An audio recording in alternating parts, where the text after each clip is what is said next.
Hello viewers, welcome to EQ International magazine, which is India's oldest leading solar media. So today we have Mr. Nitin Keshavani with us from BVG Group India. Hello sir, we would like to... Hello.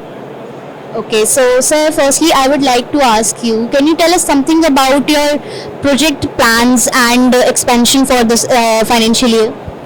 Actually, ma'am, right now we are executing projects in almost approx 5 to 6 states, and in future our coming projects are in 3 to 4 more states. We are coming up with additional 150 megawatt, and our plan for this financial year is to execute the EPC projects of around 500 megawatt.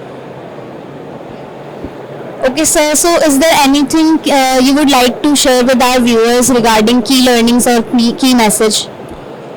For key learning of the projects, I would like to say that we have to mainly focus on the quality of the project without disturbing the safety, because safety and quality are the basic concept for any EPC project which we have to follow at any cost. This is our motto for in executing any of the project, and that is what we are doing in BVG India Limited also. Okay, thank you, sir. Thank you for your time. Thank you, ma'am. Thank you so much. Thank you.